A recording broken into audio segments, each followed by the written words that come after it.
Riverfront Reds Show, where this week we're going to talk about, Chris Garber and I are going to talk about how Buttermaker would deal with pitch clocks, pitch counts, and inning limits. We have to figure out how Bad News Bears world would have handled this. I've got 3 games in 3 days coming up. I'm missing 2 pitchers. Chris, I don't know what I'm going to do. Well, you better get out to the local Star Maps vendor and see if you can recruit a new pitcher off the side of the road. They're allowing us to bring in travel players if we don't have enough players this year, but they can't pitch and they can't catch. I'm like, that's not really helping me. Hey, folks, to start the show this week, we're going to do a little something different here. I'm going to bring on New York Mets fan, don't hold it against him, Dan Shlufman. Dan, welcome to the show. Hey, thanks for stopping by. Oh, thank you. Thanks for having me. Very excited to be here. Now, Dan and his son visited Great American Ballpark recently, and he posted some pictures and some thoughts on his experience there onto Facebook and the crazy algorithm, even though I don't follow that group yet. I think I might start following it, Dan. I was able to see his post. He was very complimentary of Great American Ballpark and his experience there. So, Dan, I wanted to have you on. Thanks for taking some time. What was your big impression? What was the big first impression of Great American Ballpark? I thought it was just a beautiful ballpark. I liked the fact we stayed at a hotel that was very close by. I liked the fact that it was walkable to almost all the hotels in the city. I liked the way the approach to the ballpark, that it was across the river. We crossed a little bridge to get there, I believe. And when you first got there, the ballpark opened up nicely. You were able to really see what the ballpark looked like. And then on the side of it, it had, I forgot what it said, something about the Reds on the side of the ballpark. That was very welcoming. And people were really very nice. When we got there, there were some greeters who were very helpful and gave us a lot of information. And then there was some very interesting and cool stuff at the beginning. There were some things of players. I think there was Frank Robinson was there, and there were a couple other players. I think there was a Johnny Bench, so I took a picture by the Johnny Bench because, I mean, I'm a little older than you guys, but for when I grew up, Johnny Bench was kind of like the man. I mean, I remember when the Big Red Machine was in full swing in the mid-'70s. I remember when they beat the Yankees in that World Series. I think it was 76, and then the Yankees came back and won their first in the 77. I was a kid, so I was a pseudo base Yankee. I wasn't really a Yankee fan, but I was a pseudo Yankee fan then, but always a Met fan. So, but the ballpark was just very, very easy to work, very, very easy to get around. The staff at the ballpark were very helpful. Like there was one point, there's something, I guess, the River Walk or something. It's up top, and it was closed for a private party, but they let us go up there and take a look and take some photos. And then we went into center field. But we like to go when we go on baseball trips, and we like to go walk around the full stadium before the game. We get there usually at least a half hour, if not an hour earlier. So we were walking in center field, and then there was a guy who worked there who apparently was he was an older guy. He was definitely in his 70s or something, but he was a baseball coach for some high school kids back in the day. And he was giving us all sorts of facts about the Reds and the ballpark. And, so it was really a very welcoming experience. That's awesome. And you were in town, I think, for Taste of Cincinnati. Is that right as well? So you kind of got to see what that was all about. And it worked out great because I got there early and my son didn't join me till the nighttime. So I basically spent the day walking around the Taste of Cincinnati. And then I also just happened upon the Taft Museum, which was surprisingly really great. Like you don't expect just to walk into a museum and have it be amazing. They had a Rembrandt and they had something by Whistler. I'm not a huge art fan, but it was pretty cool to be able to spend time. And the Taste of Cincinnati was like, I've gone to a lot of these fairs and they usually kind of, same old, but this was really high end. The food was great. The food trucks were great. It was clean. It was very impressive. That's awesome. I guess overall, you've been to several ballparks. I think we were talking before, like, is it 24 of the 30 big league teams?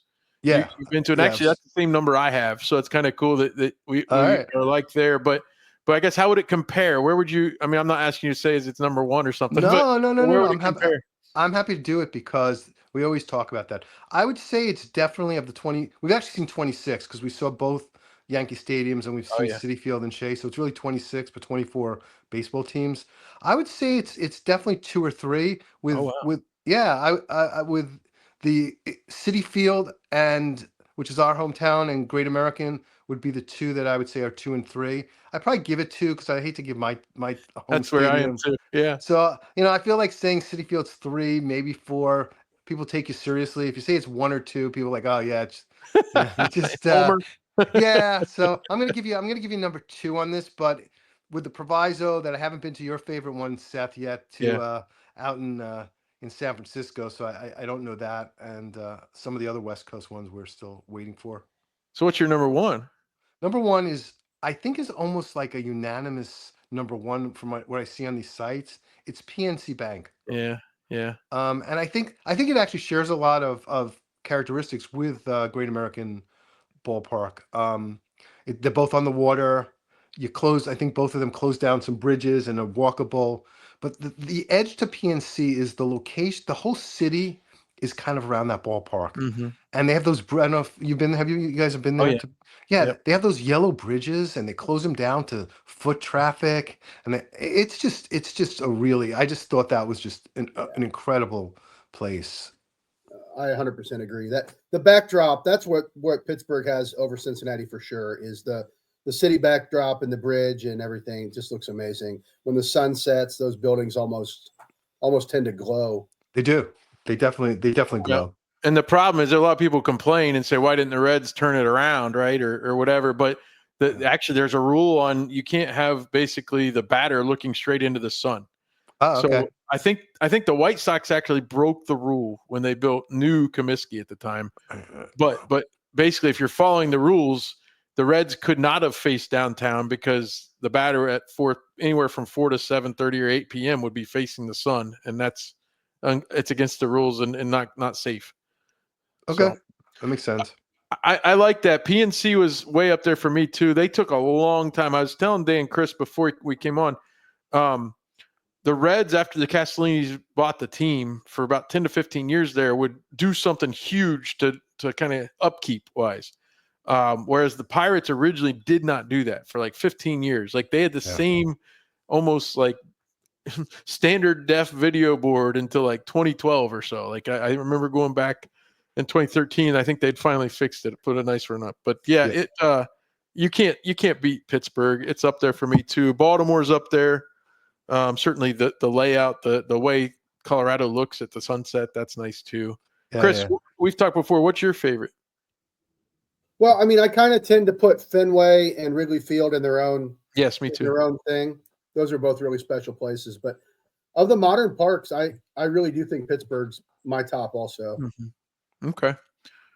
Well, Dan, I guess before we let you go, I guess what you kind of missed the boat. You could have done that trifecta. You could have done to see the Indy 500 and maybe Pacers Knicks. That could have been quite a whirlwind for you. It could have. I think it was my my New York snobbery. I didn't realize the geography of the Midwest. I didn't realize that Cincinnati was like an hour and a half from Indianapolis, That's and right. Indianapolis was like an hour and a half from Louisville, which is where we ended up. I just assumed Louisville was far south Kentucky, and like I don't know. I just didn't know. Like it was. Like, Yeah. yeah, that would It's be almost cool. a triangle too. Louisville to Indy kind It of is. as a route. Yeah.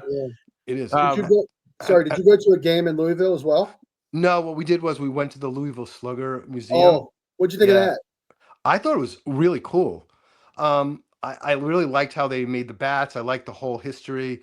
I was a little bit sad to hear that they used to, I don't know if you know this, they used to have 80% of the bats in the major leagues. Now they're down to 20%. Oh, really? No, I didn't know that. So they're probably they're in big trouble, I would say. At 20% is they're fighting for major leaguers, and I don't know how long that continues. So, but overall, I mean, the history of Louisville Slugger is the history of baseball, certainly in the 20s, 30s, 40s, 50s, up till probably the 90s, I guess. Well, Yeah. And Dan, I can give you a little more info on that. We can blame Michigan, which everybody in Ohio likes to do here. Yeah. There's a thing called an emerald ash borer. It's a bug, and it killed all the ash trees. And it came from up in Michigan down into Ohio, and it's actually here in Columbus where I live, and Chris is in Columbus as well. It basically took out every ash tree around, and like to the point where, and that's what Louisville Slugger always has used is ash. And Joey Votto actually bought like hundreds of ash bats before because he realized it was going away, and he actually sampled some other ones too. But yeah, that's that's a big thing with the ash bat. They can't get enough of them. But what about the other bat manufacturers? Don't they? They're not using ash either. A lot of them use maple nowadays. Yeah, a lot of using maple. Mm-hmm. Yeah, Okay. and I don't know if Louisville Slugger has added anything to their repertoire or not, but basically everything was ash. Yeah, no, they said they did. They did. They said they're. I forgot which it was, but they are using different wood right now. Okay, they're actually owned now by Wilson Sporting Goods. Oh, really? Yeah. Oh, wow. Yeah, like I think maybe 10 years ago, Wilson bought them, so they've got kind of a portfolio of brands now. Then Louisville Slugger's just kind of one of them. Dan, did you get to go to that room with all the historic bats? Yes. And they'll just like let you in one or two at a time, and they'll pull them down from the shelf and let you. We actually got to sample a lot of famous people. We got to swing I swung Babe Ruth's bat, George Brett, Ricky Henderson. Yeah, it was very cool. They have a like whole process where you can only touch the handle, you can't swing the bat. And at one point, I was with my son, and at one point, I like made the mistake of putting it on my shoulder, and she's like, "Oh, you can't swing." I'm like, "No, I'm not swinging. I'm just putting it on." Trying to feel what it feels like. So great. Yeah. Well, Dan, sorry. I mean, to me, that's a really unique experience because it brings baseball history completely tangible. You get to hold it in your hands. You get to like see exactly what it felt like to swing a 40-ounce bat, not to swing it, but what a 40-ounce bat felt like. And it kind of brings you into the history in a way that really I can't think of anything else. I mean, other than walking around an old ballpark. Yeah, I mean, I know I got to go because I know you guys got other things to do, but I will say that the thing about these, besides the bonding with my son, the thing about these baseball trips, and you guys probably would agree with this, is there's two things. One is we get to go to cities that we would probably not go to. I mean, Cincinnati and Louisville being good examples of that, Milwaukee being an example of that. And every city's got some cool things to it. And then also the history. You'll really learn the history of the city, the history of the game. And I find that has been probably the most interesting part of it. The food of the places. We went to when we were in Louisville, which wasn't a baseball thing, but I didn't realize the city basically runs on bourbon. I didn't know that. So that was kind of cool. Like you could have as much bourbon as you want. So. Yeah. There's a distillery basically right across the street from the factory, right? We went there. It's the Evan Williams the Michter's shop is right across the street. Yeah. It was great. I mean, it was really a lot of fun, and that was a lot of American history. They talked about Prohibition and Well, Dan, if I see Al Leiter, I still might kick him in the shins, but we're not going to hold the 1999 one-game playoff against your Mets because you've been such a delight to talk to. I'm glad you enjoyed Cincinnati. Glad you enjoyed Great American. Definitely keep up with the tour. My 14-year-old son and we've gone to some ballparks too, and he's checking them off himself. So I look forward to being like you are here in about 15 years when he's older and ready to take on these journeys with me. Yeah, this sounds good. Definitely do it. And nice meeting you too, Chris. Yeah, thanks so much. Dan, is there any way we can follow on your future travels? Are you putting this stuff online like kind of consistently? No, because it's really what we've been doing is it's basically one trip a year. Okay. So this has been going on for a while. Like I was telling Seth, my son's 26 now. I think I started it when he was 10 or 11. We took off a couple years because of COVID, and that's kind of how you get to you're 24. But thank you. Yeah. So there's an unfortunate. It's not. Right. There are guys who do that though. I have to work for a living. I can't like take off like, you know what I mean? Like I can't take a month off and travel like that. Well, what's the name of the Facebook page you posted to though? It's called Stadium Chasers. Yeah. And it has 20,000 people on it. Yeah. Yeah, so, people love doing it. I've even heard a lot of I heard Tim Kirchin's podcast the other day with Bob Ryan, and they were talking about the number of minor league parks you could go to, and the fact that hundreds and hundreds of ballparks you could go to. Yeah, I mean you can make it your life, I guess, if you you know what I mean. Like I'm not quite that committed. No. It's like a cool thing, but anyway, I'll let you guys get back to the show. Yeah, good luck to your Knicks. Thanks so much, Dan. Okay, take care. Okay, Dan Shlufman, everyone. Thank you so much. Okay, bye-bye. All right, Chris, that was a kind of cool thing. Like I said, we've talked before about I have a hard time being objective when it comes to Great American Ballpark. And I consistently see folks give really good reviews of it. Well, and I liked hearing, I loved his perspective because I think I've kind of gone off a couple times about how I feel like some of the things have gone downhill at the park. Customer service or facilities, things like that. And, maybe we're just a little particular because we're used to it and we've seen it a certain way. So it's good that to fresh eyes, the ballpark still comes across as a really nice place to see a game. I was going to point out, and our good friend Chad Dotson said something on Twitter this week that he was mentioning how nice the people that worked there were. I was like, boy, he didn't go to Riverfront Stadium in the 80s and try to sneak down to the blue seats, did he? That was a true rite of passage to get past those ushers. My goodness. Even when you had a ticket down there, I was scared to death of those people. Yep. Well, hey, mentioning Riverfront Stadium, I'm wearing my Eric Davis T-shirt. I wanted to talk to you tonight about the 1990 Reds, and in part because, and this is their lot in life, I guess, it's the 35th anniversary of their World Series, but all you're going to hear about all summer is the 50th anniversary of the 1975 World Series, and justifiable. I'm not saying you shouldn't, and we're going to talk probably plenty about that as the season goes along, but how many franchises would be celebrating so much the 35th anniversary of a World Series title that saw the Reds, they went wire to wire. They started 9-0 on the season. And I will say the Reds currently have a 9-game World Series winning streak. So yeah, chew on that a little bit, Yankees fans. Well, I think it's kind of the bad luck for the Reds that 3 of their 5 World Series titles came in kind of a 5 or a 0 year. So their chances to celebrate kind of stack up on top of each other. That's right. Well, we've talked before about this when we had our series on Red Leg Roundtable about how we became fans and whatnot. And I know I've heard you tell Chad the story about being served at a bar, I believe, at the NLCS maybe. But I was going to ask you, where were you? How old were you? Let's get the deets on that. Yeah. Well, sir, first I'm representing Barry Larkin with my 1984 Olympic Team USA baseball hat tonight. That's beautiful. Okay. Very, very pleased with this new purchase. So it was my senior year of high school. So I was as into baseball as you could be, playing it all summer, all spring, practicing all the time, and following the Reds. So that was a really fun year for me. We were old enough and lived close enough to the stadium that me and my buddies would drive down, on a kind of a whim, grab a top 6 $3.50 ticket because we could afford that, and then do our best to get as far down into the bowl as we could to see the team. So we probably went to, oh gosh, I don't know, 5 or 6, maybe 10 games that year. I mean, it was probably the most I've ever gone to Reds games in one season.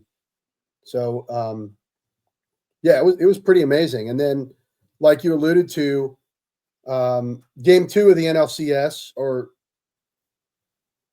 think it was game 2. They put some tickets on sale. They announced the night before they were going to put some tickets on sale that Marge Schott somehow found in the couch cushions, a few hundred seats. And they went on sale at, I don't know, let's say 8 a.m. or 9 a.m. downtown at the stadium. So my uncle and his then girlfriend, he's 9 years older than me, we went down, got the tickets, and then had, I think it was like maybe a 3 o'clock start. So we had 6 or 7 hours to kill in Cincinnati, and we wandered the streets of the city. We went in somehow wandered into the Museum of, is it modern art that they have down there? I don't know. It's a really cool museum. And what was really interesting is at that time, there was a big controversy in Cincinnati because they had an exhibit by the photographer Robert Mapplethorpe, who had some very provocative and explicit images in his photography.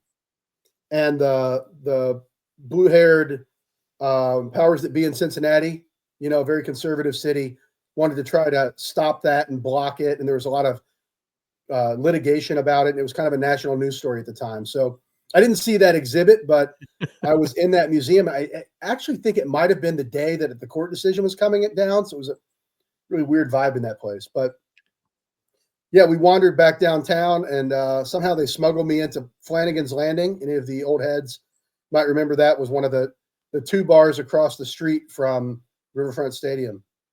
And Yeah, they didn't have the banks back then. they did not have the banks. They had really nasty bars that served a ton of beer. Yeah, those things looked like they could float out of there. Like when they came in with the new trench for the I-71 coming across through there, I felt like they demolished a lot of beer stained floors out of there. Yeah. Well, the funny thing, that bar, when we were doing the research for the book, we discovered that's where Pete went to eat lunch. That's right. The day of his 41-92 hit. He went in there and had a bowl of chili or something. That's well, as one does. Yeah. Hey, the Reds started 9-0, as I mentioned. They went up 31-12, and we're up 9 games on June 1st. I mean, goodness gracious, we're recording on May 29th. What I wouldn't give for a 31-12 record. Of course, they started a little late because of a work stoppage. That's why they had to start on the road that year. They started in Houston. I believe they went to Atlanta after that. They climbed to 10 games over, 10 games ahead of second place on June 3rd. They were up 11 games as late as July 24th. And then to give my kind of perspective of where I was between 5th and 6th grade that summer. And my grandparents decided to take me out west. We got in a car, and if you could go from Southeast Ohio all the way to the Grand Canyon and Yellowstone and everything in between and back in just 2 weeks, we did it. And it was something else. And unfortunately, it was like 11-game lead when we left. And when we got back, it was only 3.5. And I blame myself almost. I felt like it was my fault. I mean, the funny thing is we didn't have cable back then when I was growing up. So being in a hotel room and they're on the West Coast swing and seeing them come on, like playing the Padres on like Wednesday night baseball. And my grandparents are like still on East Coast time. Like, hey, it's time to go to bed. I'm like, yeah, but the Reds are on TV, you know? But no, they just kept losing and losing. And we get back. I think we rolled into town on Sunday morning. We'd stayed east of St. Louis, and we rolled back in on Sunday morning in time to go to church. And as of Saturday, August 4th, they were only 3.5 games up. But they ended up 91-71. They kind of coasted there toward the end. What are your memories of obviously seeing them? Because I've told you before, it's only 14 years between World Series title at that point. But to a 10 or 11-year-old like me, or maybe even you, because you don't really remember, 76 that well, or if at all, it felt like forever. Oh, yeah. Yeah. All I hear about is the Big Red Machine. We're supposed to do this every year, and we haven't done it. Well, and so, yeah, we didn't remember. I mean, I barely remember like the 1979 playoffs. Mm-hmm. And the strike season, I remember that. But then they were bad. They were bad for 3 years. And then we had this kind of tease. Yeah. 86, 87, 88, where you had all this young talent, all this promise, and they just couldn't get it. They finished second 3 years in a row. And you just kept, it built the anticipation to a degree that almost made it better.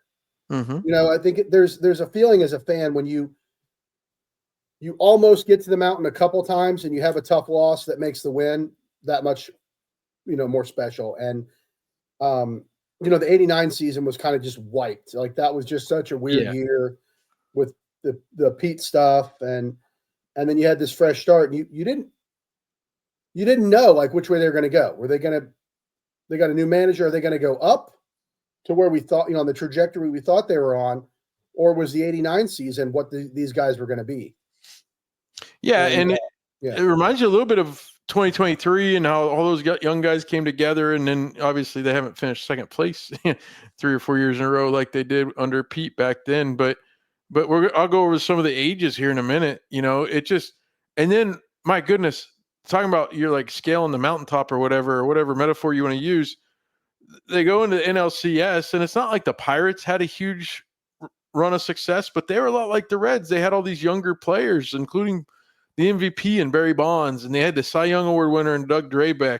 They had the Killer Bees, Bonilla, Bonds, Bell, and then remember like Andy Van Slyke and all these guys. And it just was like, I don't think many people favored the Reds. I didn't look up the odds. Do you recall? I'm sure the Pirates were favored, right?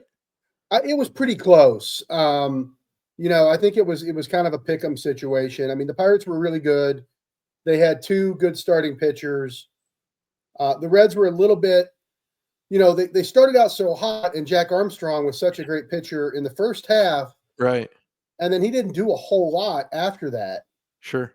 But but Jose Rio did, and Jose Rio was really, established himself as an elite pitcher in the league. And then you had Tom Browning, who was really solid. So you felt, and you still had Danny Jackson there, so you felt like all right, but it was certainly, you didn't feel like anything was like, you didn't feel comfortable going into Well, the it. thing is, in the season, and if you look at Baseball Reference, they really only list 4 guys that started X amount of games. Like, because Norm Charlton ended up starting several games, and Rick Mailer had 36 appearances, but he started like 17 or 18 games. Like, these guys that are journeymen or not fit for that role had to start games. But man, you put them in a 7-game best of 7 series, and you rattled off Rio, Jackson, and Browning. And it's like, and then you look at the Nasty Boys. Oh, well. And that's why we're going to talk about the A's here in a second. Like, the A's didn't know what hit them. Yeah. And, I know Canseco had a bad back and this, that, and all this stuff, but my goodness, they win the NLCS in 6 games. And then it's like, you hear these guys talk now, and like, I know Rob Dibble, when he was on Dan Patrick's show, like, he would just be like, yeah, we knew right then. You're like, yeah, okay, sure you did. We didn't. I mean, as a fan, we thought, okay, we're just kind of glad to be there. Oh, yeah. In 88, the Dodgers beat the A's, but the A's, like, I still remember, like, Canseco hit a grand slam. Didn't he hit a grand slam in the Kirk Gibson game? I'm pretty sure he did. Yeah, I think and so. I was a little kid. I don't even know for sure, because I've seen it so many times, on video. I don't know for sure that I was still awake when Gibson hit that home run. But I heard or saw the Canseco grand slam. I'm like, well, it's over, and they never got to that point against the Reds. And honestly, everyone in the world thought the A's were going to sweep the Reds, and then Eric Davis happened. Yeah, that's exactly it. I mean, and even as fans, we were like, well, hope we don't embarrass ourselves. Was honestly kind of the feeling. And then, go ahead. Sorry. No, and then Davis hit that home run in the bottom of the first of game 1, and it was just like, oh, Goliath's got a weak spot here. Yep. And you really felt, I mean, it was an instant. Oh, this is possible, because it was Dave Stewart. Yeah. And Dave Stewart was probably the most dominant pitcher in the American League at that point. I don't know if he was the best, but he was on a team that was in its 3rd World Series in a row. Right. I mean, obviously he pitched game 1. Is it Welch, Bob Welch, that won the he won Cy Young that year, because he won like 27 games. Yeah. That year. No, and what the Enquirer headline was, Davis stuns Goliath, and very good use of that. And I've told you before, I've said it on the shows before, the first time I ever did any kind of trash talk was, for whatever reason, my best friend growing up at the time was an A's fan, because he loved Mark McGwire so much. And I called him on the phone. I was at my grandparents' house. I was like, did you see that? Did you see that? Well, of course he saw it. That's all they were watching. But no. And have you seen that meme on social media? It shows a picture of them like on the pile celebrating. And it's basically celebrating the team, because it's a team that didn't have anybody that hit 30 home runs, didn't have anybody that won 20 games. And I think there's 2 or 3 other things, maybe even 100 RBIs. I think Sabo led the team with like 27 home runs or whatever it was. And Davis had missed several games that year due to injury. I mean, certainly he had plenty of 30-plus home run seasons up to that point. And but the main players, man, they were 24 to 29 years old, every one of them. Yeah, I mean, the top guy on MVP voting on that team was Larkin at 7th place. Mm-hmm. So they weren't, they had a lot of all-stars because they were hot at the beginning of the year, but they didn't have, it was a very, like you said, very much a team effort. When Jack Armstrong started the All-Star game, I remember Jack Buck, the All-American boy, and he's talking about him, and he had like 11 wins, and he didn't win another game. Yeah. I don't think. I mean, it's just, that was unusual. That was crazy. And then of the main starting pitchers, of all the pitchers actually that pitched a lot, The only guy that was older was Mailer. I mentioned him. Browning was 30. Everybody else was in their 20s. Yep. And it's amazing that they were able to do that. And certainly Jose Rio, like that stretch he went on starting in 90 until he got hurt in like 95. I mean, Yeah. he was right there with Maddox and Glavine and those guys. We say it a lot, but I think he might be the most underrated Red of all time. Yeah, yeah. Even among Reds fans, like he's just forgotten. As much as we love Johnny Cueto and as good as Johnny Cueto was, Jose Rio was better. I think you're right. And obviously at the time he was married to Juan Marichal's daughter, right? And they played that up big in the video. Watch the video, like get it on YouTube. I've got it on I probably have it on DVD and VHS still. Watch the World Series, or there's a wire-to-wire video that talks about the whole season. And you get Where's Quinones, and you get Juan Marichal, and you get Jose's wife in the stands. She kept saying, come on, Rijo. Like she would call him by his last name. And it's a delight to watch over and over, as I have over the years. We had that video the following spring. We basically left that video in the VCR in the high school training room.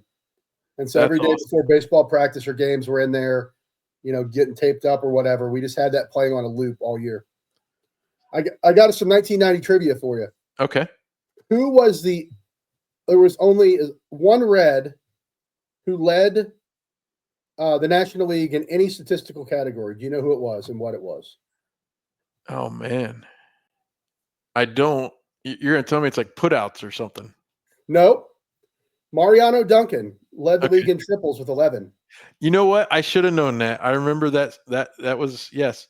But talking about how young they were, I mean, that was the year they kind of, I guess, acquiesced, or they pushed Griffey out the door so he could go play with Junior, and they kind of shoved Ron Oster out the door, and all that was left was this young team. And Mariano Duncan, he hit over 300. Larkin hit over 300, and that's the only two guys that had a batting average over 300. So yeah. Now Oster, I think Oster was hurt a good bit that year. Okay, and he batted 299. Yeah, but they picked up Bill Doran like after September 1st, so right, he couldn't play in the playoffs. I thought they got him in time, but he got hurt. Well, maybe. I'm speaking on memory of an 11-year-old boy, so he crushed it in his very short time with the Reds. Yeah, he did. Yeah, batted 373 in 17 games. I think he got hurt. He's a local guy too, so yeah, that was they rolled him in, and we're like, all right, now we're going here. It was the Timu version of the Joe Morgan acquisition from the Astros. The second baseman comes from the Astros, and we're gonna. Yeah, no, he was traded on August 30th. So at the time, that would have been. It would have been in time. Yeah, they didn't figure out who we were giving up until a week later. Okay. Let's talk about a little bit of news. I assume we didn't talk in the last couple hours. The Reds have parted with Alexis Diaz. They traded him to the Dodgers. Mo Egger tweeted a couple hours ago that only 22 and a half months ago he was pitching the All-Star game wearing a Reds uniform. Today he's traded for a guy who's pitched in 2 Arizona complex games. And he's hurt. And the guy they traded him for he's a 13th round pick who's pitched in 2 complex games and isn't even healthy. Well, and Skylar Webker shared with me, Reds in 4, the Twitter account, says with today's Alexis Diaz trade, the 2025 Reds officially have a lower payroll at $113.5 million than the 2022 team that lost 100 games did. Yeah, great. Well, hang the banner. Where are you going to go? Yeah, I mean, I have not been pleased with Alexis Diaz's performance over the last several months. Mm-hmm. I don't think anybody has. I think it's pretty clear that the Reds organization was unhappy with something, probably something more than just his inability to throw strikes. I think you're right. Yeah. But I mean, that's a lot of talent to literally throw away. Right. No, it is. I mean, it's purely a salary dump. The guy's not even 29. He's been really good. I just, to me, that's just a weird thing to do. And I hope that they didn't do it to save whatever the heck he makes, but he can't make that much, right? I mean, he's making $4.5 million. Okay. Year. So but he's not even arbitration eligible. And he avoided arbitration. He avoided arbitration this year. Okay. And signed that deal. ARB 2 and ARB 3 would be the next 2 years. Okay. And then in 28, he'd be an unrestricted free agent. I mean, that's, we'll say what we always say. That's real money to you and me, but that's not real money to the team. To a Major League Baseball organization, that's not real money. Listen, Luis May had been, starting to give it up a little bit. He wasn't around the plate like he needed to be, kind of showing what he's been in the minors, up until this year. And they optioned him to AAA today, an off day. We're recording on Thursday the 29th, as I mentioned. There's a move that has to be made there somewhere, right? I mean, I guess they could just call somebody up tomorrow. But the question would be, are they adding? Do they have another announcement coming? Are they using the money? Because what they get about like 3.8 or so off the books, because the Dodgers will pay the rest of Diaz, I guess. And so, welcome Wade Miley. That's right. Oh boy, come pitch 2 or 3 innings. I don't get it. I just don't get it. I mean, a team like the Reds are the ones who are supposed to say, I can get this guy for $3.5 million for the rest of the year and see if I can figure him out. Yeah, this is the guy that Jim Bowden would sign. Yeah, right? I mean, yeah, and we're gonna get him. We're gonna get him off the scrap heap. And I mean, it does tell me something that this is the best they could get for him, because I assume they didn't just call the Dodgers. No, this has been going on for weeks, I would say. Right? I mean, so nobody else is willing to give up a 12th round pick, apparently. Even the Mets. Come on, let him go be with his brother. Right, maybe he'll get something out of him. And the Reds could have got him when Edwin Diaz got hurt. Remember the rumors that they wanted to trade for Alexis? Oh, we wouldn't trade him. Well, now look at it. Yeah, right. I mean, that's the other thing. And so that's what, like, if you don't like the guy, you should have traded him when he had some value. And to me, it's May 29th. They've had, counting spring training, 3 months. Mm-hmm. 14 weeks. So look at this guy. And they decided in that period of time there's no hope. To me, that's a weird decision. Yeah, I felt like David Bell probably liked them too much. And Tito came in and said, I'm not going to just say he's my closer. And he basically said, you got to earn it. And whatever happened maybe between then and now is what's caused this. Or like you said, maybe, I mean, he certainly wasn't good last year. Like, he had his moments last year, but overall, I thought David Bell stuck with him way longer than obviously Francona would have. Yeah. But it's almost like, you see this, like, you see it in college sports when there's a new coach hire. You do see it in pro sports.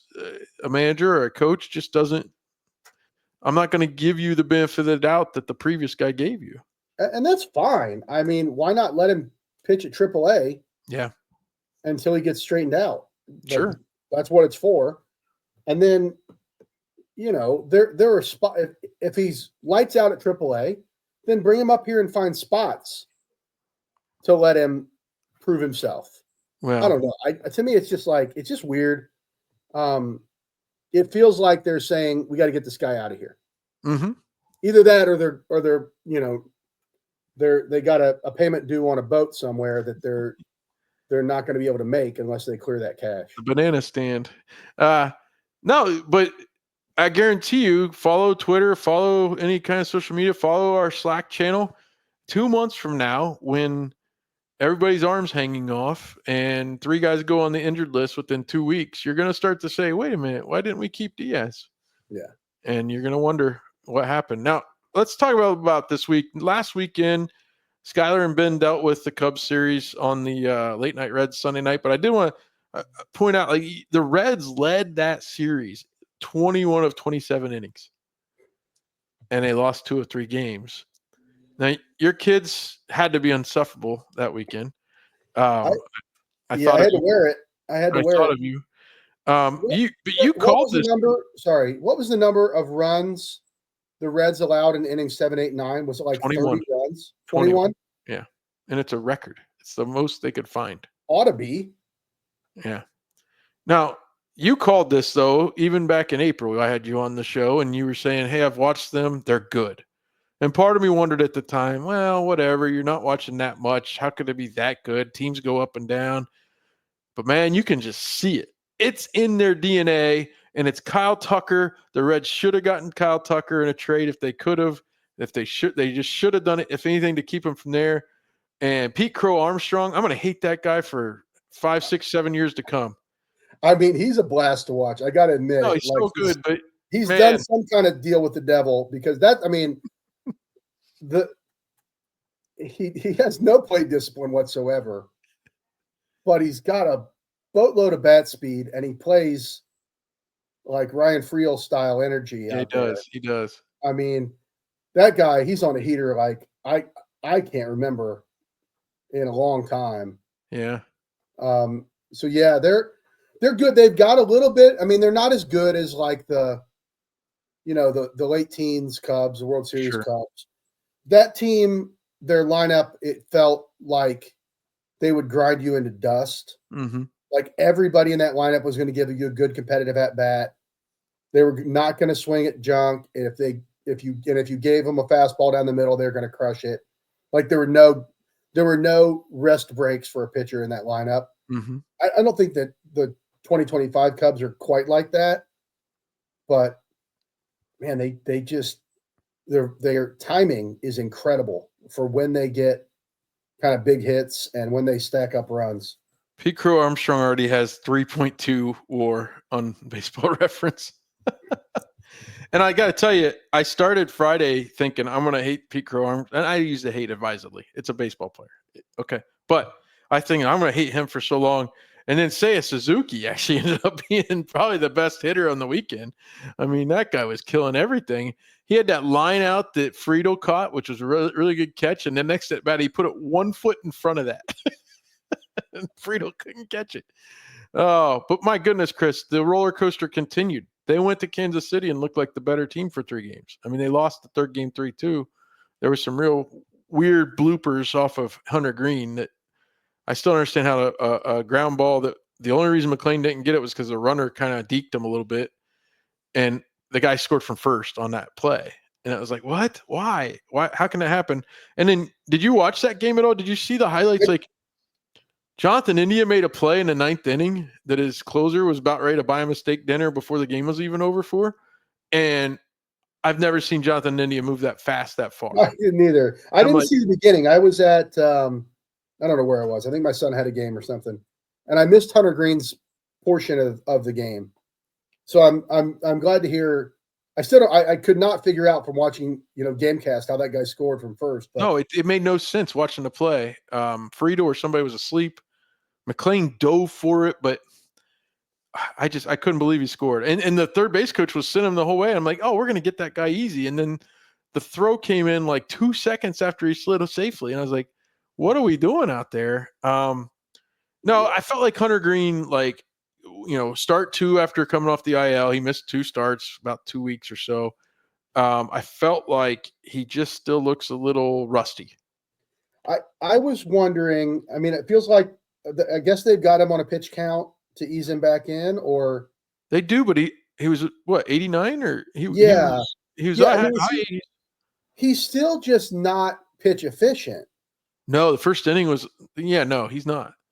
And I don't understand it for a guy that's got as good a stuff as he has, who's got swing and miss stuff, how it takes him so many pitches to get through lineups. And again, I haven't watched that many of his starts that close, just like luck of the draw.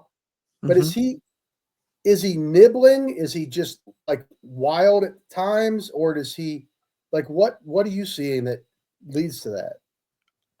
I guess I thought he was more pitch efficient earlier in the year. I thought he was doing a much better job this year. And then of course he had the groin pull, not a pull, it was like a catch, they called it. Like he was very precautionary the way he kind of took himself out of the game and then to the IL and then no rehab needed, and here he comes back. And both these games, he doesn't look locked in. And I don't think he is nibbling. I just don't think he has the control that he had earlier in the season before this injury. And I'm hopeful he'll, ease back into having it back. He's still pretty overpowerful, although he did give up a home run in that game. And Jonathan India, you hear announcers and you wonder, well, they're just saying something to say it. But Jonathan India knows he's not going to throw his lesser pitches in this count. So he's looking for the fastball. And then they show the pitch, and it was basically, if there was a guy in the other batter's box, the ball would have been on the guy's shoelaces. I mean, it was India reached across the plate and golfed that thing out of there like a hockey stick, right? And yeah, so, whatever. I don't know that Hunter Green has lesser pitches necessarily. No, well, I think he likes his fastball the best, but yeah. I mean, his secondary pitches are really elite. Oh yeah. I saw this video the other day. After a while, I'm on whatever, I don't know, social media. I was getting served up a lot of videos of this Greg Maddux interview. Okay. I don't know who he's talking to, but I think it might have been the pitching ninja guy, whatever it was. Maddux was talking about pitching 0-2. Mm-hmm. And he said, forgive me if I told this story before, stop me, but he was basically saying, 0-2 is the best count to pitch in. I'm going to try to get this guy out. Mm-hmm. It's like people bat 0-80 with an 0-2 count. I'm not going to waste one. And I guess when he went to the Braves, they kind of talked to him about that. Is that a philosophy of no 0-2 hits? Never give up a hit 0-2. And Maddux had to go to Leo Mazzoni and say, hey, you're going to be mad at me because I'm going to give up a few 0-2 hits. Yeah. But I promise you the number is going to be low compared to the number of 0-2 outs I get. Mm-hmm. And I'm going to be 3 pitches and on to the next guy. Yeah. It reminds me of, and I may have said this before too, but the very little bit of tennis I ever played, I could get up 40 love every time and then I'd lose. You got to put them away, right? Yeah. Yeah. I really like that. I mean, if you get the guy 0-2, you're doing something right. Mm-hmm. Why help him? Yeah. And I mean, we always say that about hitters. A guy can't find a strike zone. Even my 9-year-old was walking through the living room the other day. He's like, Dad, that guy can't throw strikes. And we just swung at 2 of them that were out of the zone. And I'm like, I know. I don't help the guy if he's struggling. Yeah. No doubt. Well, hey, let's go on to viewer mail. I sent out the bat signal. This is from members of our Patreon group. They're in the Slack channel. They have submitted their questions, queries, and other things. Awesome turnout today. Rex Scott. Now, I put in there that we were going to talk about the 1990 World Series. So this is pretty cool from Rex. He says, one of my prized possessions is a baseball signed by 2 of the Nasty Boys, Charlton and Myers. I have a nephew. He is a hunting guide, and they hired him for a trip. He knew his Reds fan uncle would love a souvenir, and they graciously signed the ball. Not sure why Officer Dibble was not with them. Maybe they remembered his clubhouse brawl with Lou Piniella and didn't want to be with them while armed. That's fantastic. No doubt about it. Rex, that's awesome. Great memory. I've told my Rob Dibble autograph story. He laughed at me while he signed my autograph. I cried all the way home. Kyle Kapler, he says, I've seen some awful lineups in my Reds fandom, but as Hampson, didn't know that was a thing, Frito and Joe, the worst starting outfield you've ever seen in the major leagues, I would rather have Tyler Holt, Patrick Kivlahan, and Jason Bourgeois. Scott Scheffler and any of those dudes on those bad teams. I talked about that with Joel Luckup last week, Chris. The Reds accidentally got Adam Duvall and Scott Scheffler in those deals. None of those all those pitchers they got for Johnny Cueto, all these people, all these players they brought in. Jose Peraza had his moment where I think he had over 180 hits a couple times. But all those players they brought in, the one thing they got right was Scheffler and Duvall ran into 30 home runs a season or two. And they can't find a guy now that can hit 25 plus home runs. It's unbelievable. I don't get it. I mean, I now organizationally now I don't think they're looking for it. I think the Chris Valaika hitting approach, I don't think they want. Adam Dunn to walk through the door. But that's before. This is before him. I mean, I know. it goes I'm back just to saying, like, 22 or so. I know. I don't know what happened. I think it's maybe a little harder to get power now, but they're not interested in it. They want, Jamer Candelario, who can hit 18 home runs, and they think do something else. And they don't want to pay. They don't want to pay. That's it. But I still say that they're falling into the trap of how many guys like Alex Gonzalez or guys we got in the past since GABP opened, and it's like, well, he hit 15 home runs, he'll hit 24 for the Reds. Yeah. It's like it doesn't really work that way. You still have to play half your games on the road, and somehow, some way, these guys still don't end up hitting 25 bombs or whatever. Well, and we're at the point now where you can kind of get a better idea for what that's going to be. Mm-hmm. When Nick Castellanos came over, right, you could look at a chart of where he hit the baseball. Exactly. And you could be like, okay, there's a lot of balls that would be over the fence in Cincinnati. And the guy had like 50 doubles for the Cubs and Tigers that year, and it's like, show where that ball landed in Comerica. Yeah, or when the wind was blowing in. Yep. Yeah, but you can't say Santiago Espinal is going to hit 14. Like the ball doesn't go 100 feet farther in Great American Ballpark. It does not. It doesn't go magically. There's not a ramp that makes it go up in the air. Now, I will say, Kyle, your question was awesome. Getting Patrick Kivlahan into the show, the second best Rutgers player to play for the Reds, that's impressive. But I'm going to ding you on this because TJ Friedel's playing pretty well. That's where I am too. TJ Friedel is legit. He is legit, man. I'm more and more convinced that he's a really good player, and I'm a big fan. So he cannot be part of any worst outfield. I did some research. Today. I started with Willie Taveras because I think that's the cornerstone of any terrible Reds outfield. It was the Willie before Corey. I'm working on Corey, but Willie. The worst Willie Taveras outfield I think I could find was Lance Nix, Willie Taveras, and Chris Dickerson. Oh, poor Chris. Okay. Which, not great. Mm-hmm. But, Patterson was playing with Griffey and Dunn. Yeah. Jay Bruce. Like, I don't know that he ever played a game without, at least a couple of those Reds Hall of Fame level guys out there beside him. In 2002, the Griffey started on the injured list, and we were slumming it with a Juan Encarnacion, who actually hit pretty well that year. And I went and saw the Reds play in Pittsburgh, and he hit one. And it's even less of an upper deck, I think, than GABP has. But he hit a ball at least 20 rows up in left field, just slightly to left center. And I was just like, and he threw me a baseball. I was sitting in center field. He tossed me a ball. So that was pretty cool. But yeah, outfield's no. TJ's batting 301 now, and he's getting on base at a leadoff spot at a 381 clip. Yeah. You'll take that. He's taking to heart what Francona asked him to do. Yeah. I've got one here from 2008 with Wilkin Castillo, Chris Dickerson, but Jay Bruce was playing right field. Was it Wilkin Castillo? Where was he supposed to be playing? I think second base. He played one game in the outfield, I think. Wow, that is bad. Well, I remember when they tried to put Alonso in left field. Oh, that was fun. And my memory, this is where memory betrays you. My memory was it only lasted like one game in Wrigley, and I'm like, Dusty Baker put him in left field because he knew the wind would be swirling and he would screw up, and he could tell the front office to shove it. But if you look it up, he actually played in the outfield for a good couple weeks there. You got any more? Let me look at one more here. I'm searching for Kivlahan now.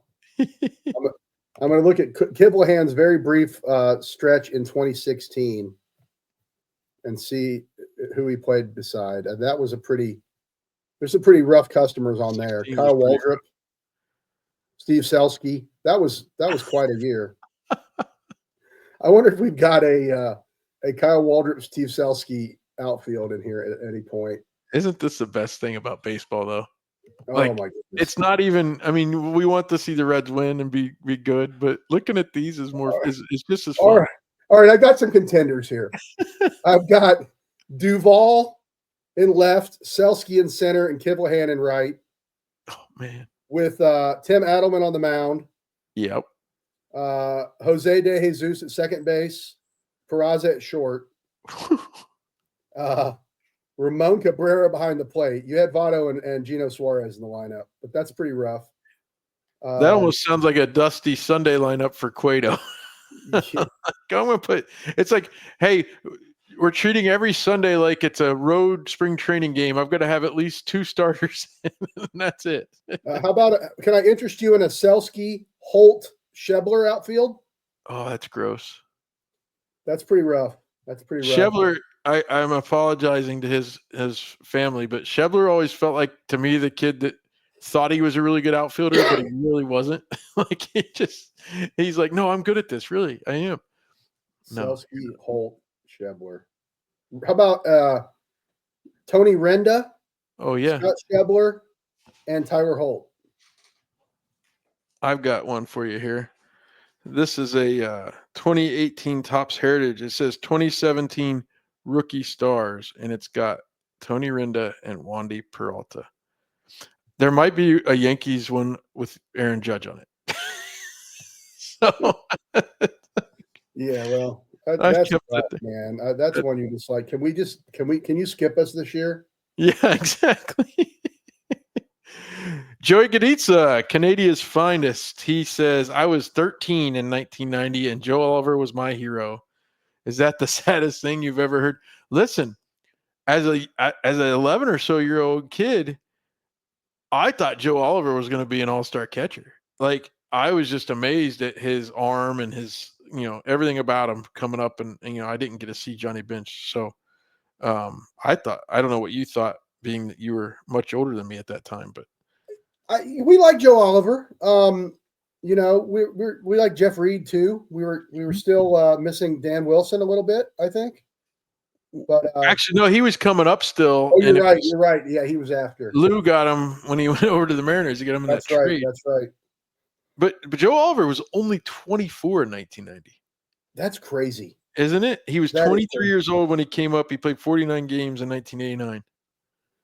All right, Seth. I think I have the winner. Okay. Monday, August 13th, Battle of Ohio against the Cleveland, 2018. Preston Tucker, Mason Williams, and Phil Irvin. Oh, my goodness. It's a regular season professional baseball game. Tito just laughed when he saw that lineup because he takes the Ohio Cup very seriously. He might take the Ohio Cup more seriously than I do. And he was really happy to win that couple weeks ago. That is, you need to put that one out there. I'm gonna frame that. Yeah, I would print that out and frame it. Yeah, that lineup faced off against Lindor, Michael Brantley, Jose Ramirez, Yonder Alonso, Melky Cabrera, Kipnis, Jan Gomes. So in 2001, my brother-in-law traveled a lot for work, for business, and he happened to be in Boston, and he went to a Red Sox game, and the pub down the street that he ended up in after the game featured Nomar, Joe Oliver, and Chris Steins. How in the world?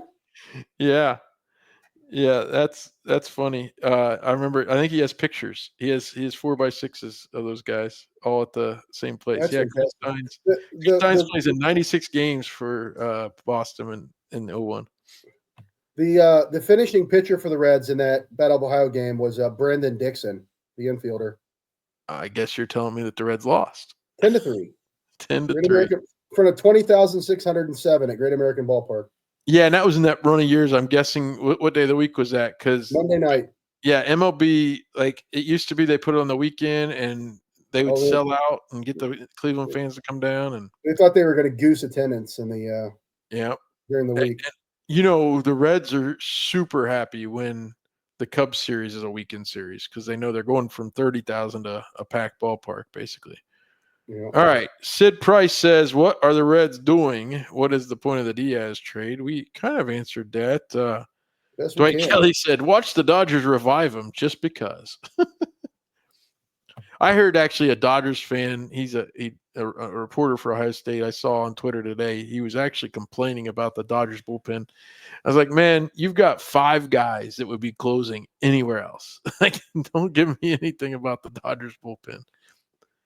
James Urban says, forget baseball. Let's talk food. I need your top 3 ballpark foods, please. If hot dogs aren't number 1, then you're wrong. What do you get when you go to, like, if you're going to go to a ballpark, what do you get? I try to get something kind of unique to whatever place I'm going if I can. Mm-hmm. You know, I don't know if it's still a thing, but when I was a kid, you heard a lot about Dodger dogs. Yeah, yeah. And they're really good. Like that, I was like, okay, whatever. It's a hot dog, right? They're really good hot dogs. So if you The get Fenway Frank LA, is also good. The Fenway Frank. They put them in the the bun. I forget what that bun is called, but it's the split open. It looks like a piece of white bread almost. But yeah, those are good. I forget. Yeah. So I don't know. I find something that's kind of unique to the city if I can, or unique to the ballpark, and give it a try. One thing I did not like at a ballpark, everybody in Seattle was telling me to get the garlic fries. And I like garlic. Put garlic on anything. I like it. I was about to just like not vomit, but like I couldn't. My tongue was just like, I don't know what the descriptor is. It was that's a big thing in San Diego. At least it used to be. And when I had season tickets at Jack Murphy Stadium, I don't know if everybody in my section loved garlic fries, or if the garlic fry plant was right behind where we sat, but the entire section always smelled like garlic fries. I was telling Dan before we went on the air on my Facebook memories, 3 years in a row on yesterday, I was at Milwaukee, Philadelphia, and Colorado for Reds games. 3 years in a row with my college roommate, Randy Wezig. And in Philadelphia, we went to 2 games. The first game, this guy sat in front of me, and he had what was called crab fries. And I watched him eat these things, and they looked awfully messy, but I could smell them. They smelled good. I said, and we're in Philadelphia, mind you, not Baltimore. I said, hey, what's the deal with crab fries? Does it have like actual crabs in it? Like, what is it? And he's like, no, man, it's just Old Bay seasoning. Oh, they just dump Old Bay on the fries. Oh, okay. So Sunday we went to the game, and I was like, give me some crab fries, and they were delicious. They were very good. I told you a few weeks ago about the pizza I had. It was like, it had to be 13 inches long. Now they cut it kind of at a weird angle, so it wasn't, but it was a very large, it was okay. That trip to Milwaukee, it wasn't at the ballpark, but we went to this pub before going to the ballpark, and I got a brat with mac and cheese on top of it. Interesting. And it was pretty good. It was pretty good. The brat was unsurprisingly really good at Miller Park. Yeah. I think the first day, because we went at lunchtime and got the brat, and then it was basically dinner time by the end of the game. I may have had some barbecue there. Yeah, I remember being at Citi Field 12 years ago or so, and Shake Shack was not prolific like it is now. And there, behind the scoreboard in center field is a Shake Shack at Citi Field at the time. I assume it's still there. And I was like, do I go out there and try Shake Shack for the first time ever? And I never made my way out there. And now we've got them in Columbus, so I'm not that worried about it. Yeah. So I don't know. For me, it's tough to beat at GABP, the fry box. The fry box is very good. I've done buffalo. I've done pulled pork. Don't think we've done Skyline on the fry box. Have you had the fry box? No, what is it? It's like steak fries, very thick French fries. It's like in a box, and you pick your topping.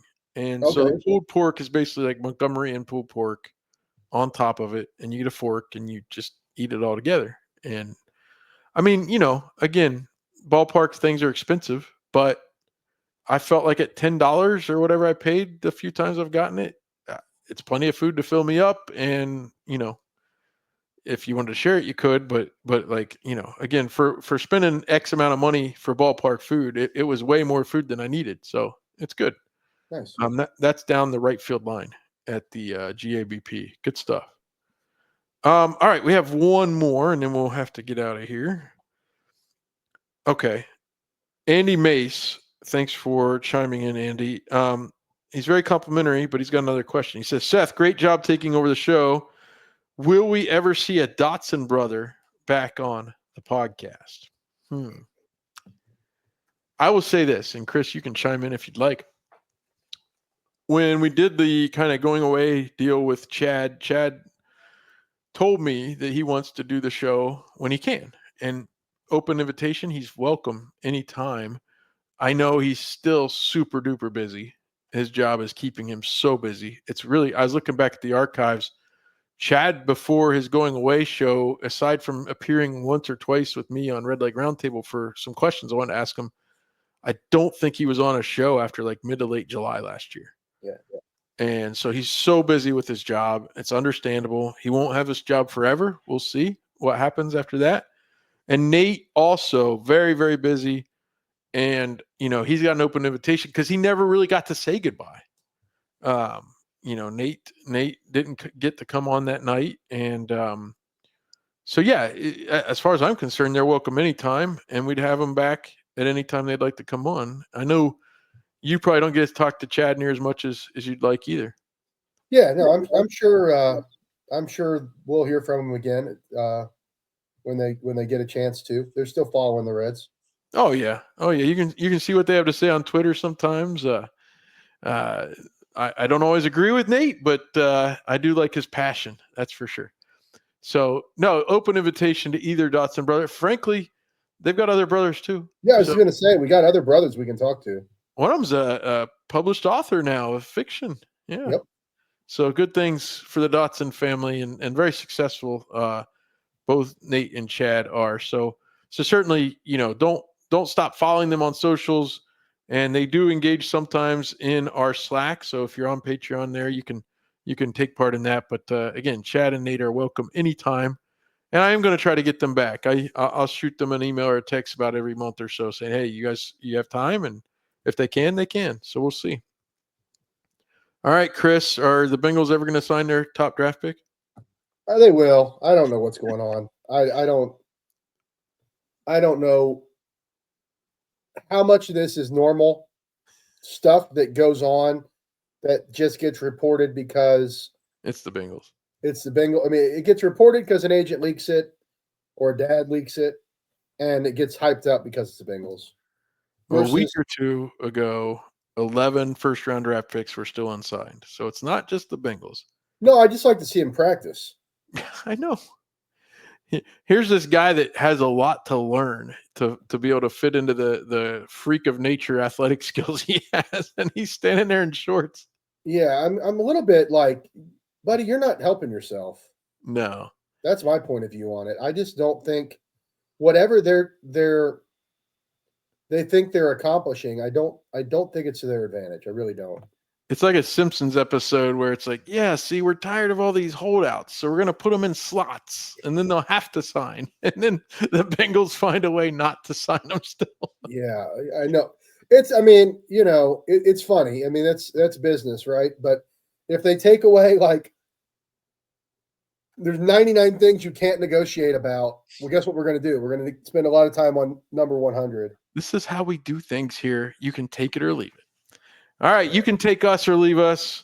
For Chris Garber, hey, also tune in tomorrow. Owen and Caroline will have Welcome to the Jungle, so there'll be more Bengals talk then as well. Chris, thanks so much for taking some time, and please think of me Sunday, Monday, and Tuesday as I'm trying to find enough arms to pitch for 14-year-old baseball. Good luck, man. My son's 15U team, I believe, last night had 28 walks in the game as they were trying to get some pitchers some work on a weekday game. Yep. So I'm going to be like pushing a lot of buttons. I'm going to be like, hey, we're actually losing by 8 runs in the third inning. Let me go ahead and bring in the guys that have never done this before and see how they do. Or vice versa. If we get up really big, I'm going to have to be like, hey, I got to save this other guy for tomorrow. So, all right, that's enough baseball talk. Have a great weekend, everybody. Go Reds. Hopefully they can take at least 2 of 3 in Wrigley. So long, everybody.